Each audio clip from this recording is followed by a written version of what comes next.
Hi everyone, welcome back. Sorry that it has been a hot second since I have been on here.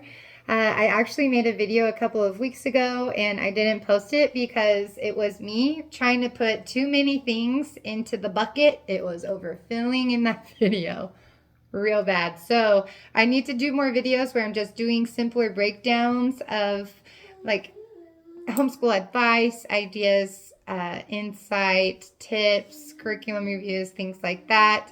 I've had a few friends reach out to me and ask me how you begin homeschooling and kind of walk them through the process of what that would be. And I keep regurgitating the same information. So it would be really nice. Note to self, it would be really nice to put that in one place and have a video or two or three or whatever where people come and they can learn a little more for themselves what the beginning of that journey could be like. Obviously, you don't need to do what I'm saying. You don't need to do what anyone is telling you to do. Let's just get that straight, okay? Free thinkers unite. When it comes to finding your style of homeschooling, I hope it's nice to see a homeschooler and think that's exactly what I'm going to have. I'm going to do X, Y, Z, and it's going to look like that. But heads up, it's not going to look like that. Your journey and your style of homeschooling is going to change probably every year. It's going to evolve. Your kids are different than any other kids. You are different than any other individual. But on that same note, don't let anyone tie you down with their fears for you, because you know your children or your child better than anybody else. God gave you those souls to tend to and to steward through life because he knew you were the person for the job. And just remember that, because that is maybe the most important piece of information you need to remember throughout homeschooling, is that you can do this. You are more equipped to do this than any other individual. Okay? So that's a good start right there. Moving on. I do have a tag along. Little baby. Oh, we've been in our new home a couple of months. Life is good, guys. Also haven't done a life update for a little bit, but we'll do that later. Hi. So I wanted to start off with this video will be just advice in general on how to get started with homeschooling and where to start. So with that in mind, I'll give you a little rundown of where we started when we began homeschooling. We began during I call it the pandemic, but we began in 2020 when the rest of the world did, like it or not. But some people went back to school and there were all these stipulations on what your child had to do to go back to school. We weren't about that. I was not about to mask my kids. And I didn't like the fact that there was all this online learning. I already have some big holdbacks about online anything, and so it was a big no for me. So, and yes, here I am making a video about and putting myself online, but it's me, and you're not about to learn personal information about my children. So, hope you're not here for that. But so that is where we began our homeschooling journey. And since then, it has only been on the up and up. Like every year, I think that we get our routines a little bit more defined and refined, and they change, obviously. Especially we just changed states. So even your homeschooling laws will change. So I'm making a little paper. I'll post this little paper. Oh my gosh, mirror image. I need a mirror image here, but these are some tips I wrote down. So first thing you'll want to do is learn your state's laws with homeschooling. Every area is a little different. Most states have laws on what you can or cannot do in your homeschool. But also there are some states that completely let you homeschool your children without regulating it whatsoever. And that's in regards to testing. That's in regards to what curriculums you can be studying. Some states don't care. And well, you know, those people, they care about you, but that's why they don't care about regulating your child, because they care about your parental rights, which is amazing. So, and I always hear people say, well, what about parents who choose not to school their kids at all? And they're the unschoolers, or whatever the term is. And I just think, well, who are you to judge them? Because a lot of these kids that are in schools now aren't learning anything about the ABCs and are just learning a bunch of junk is what they're learning in school now. So, I mean, we could take that argument wherever you want to go with it. But for me, I am much more a pro non-regulation, more keep the government out of our lives, more the parent knows what's best for their child kind of gal. That's me. So we're just going to go with that. But yes, learn your state's laws. We just moved from a state that had very low regulation to a state that, I wouldn't say it's high regulation, but there's definitely different laws when it comes to testing and funding, if you believe in using funding for school whatsoever. We'll touch on that in a second. So learn your state's laws, number 1.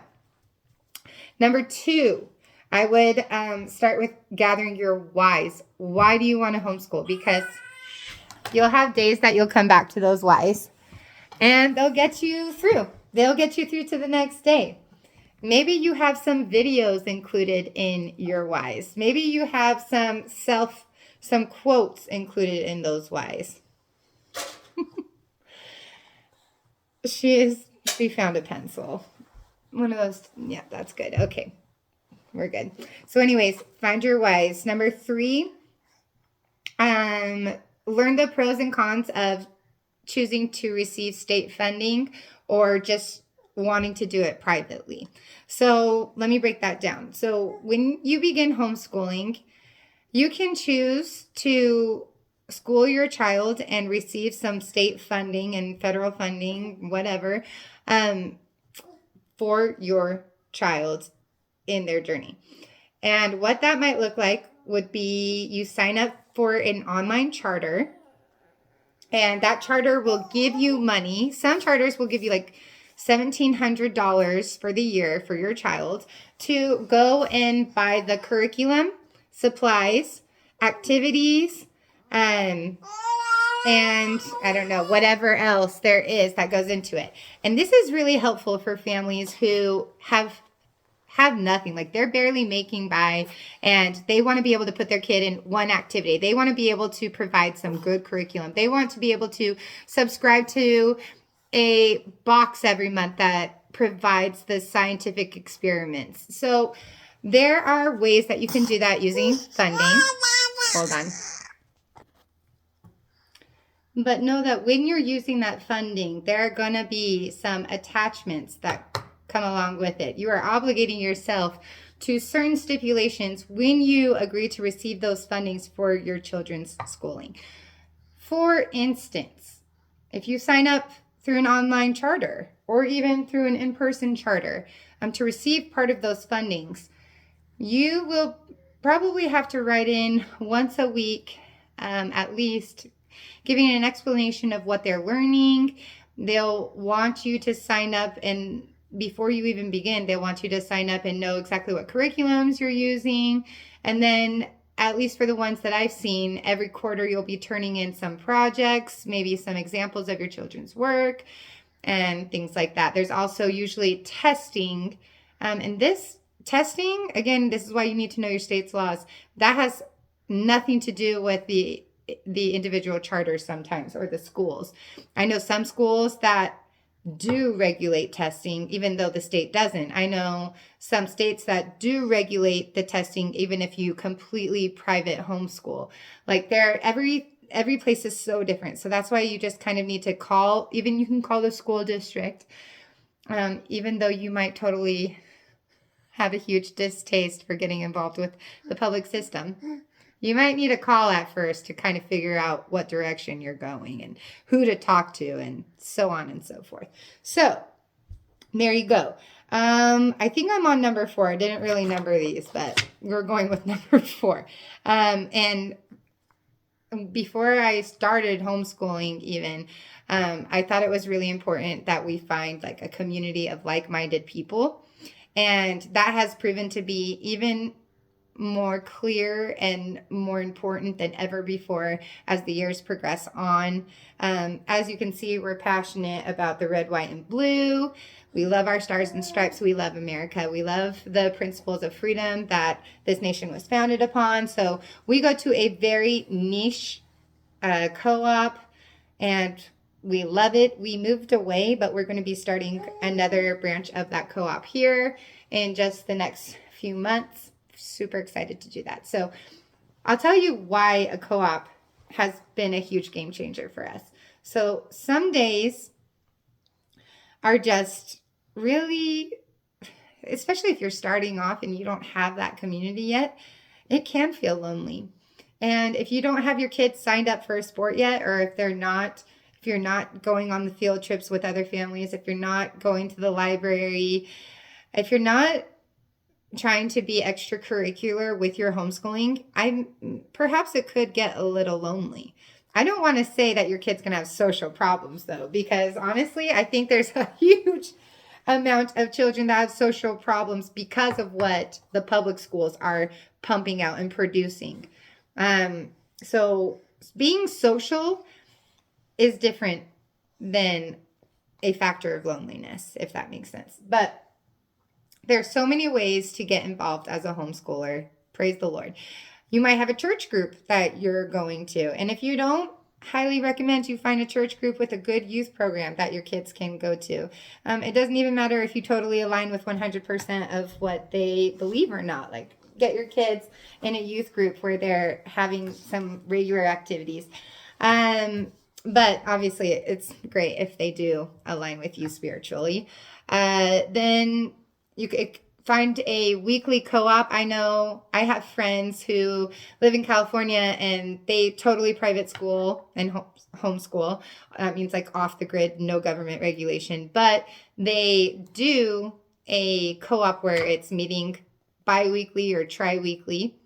And for us, I've always just done a once a week co-op. You can have this one. A once a week co-op. And that has been our sweet spot because I want to allow for us to have a couple days where we're just at home, feeding our animals, feeding our souls at home, making a home an intentional place of rest and peace for us. So, and then some days we're going to the library and running errands after homeschool. I mean, everybody's homeschool day looks a little different. Oh my gosh, this video is so long already. I'm going to end it here, but that was the end of my list. Those are the places that I would start.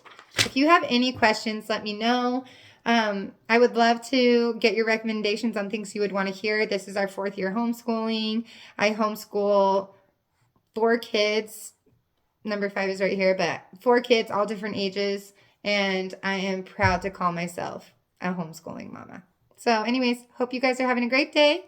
Much love. God bless America.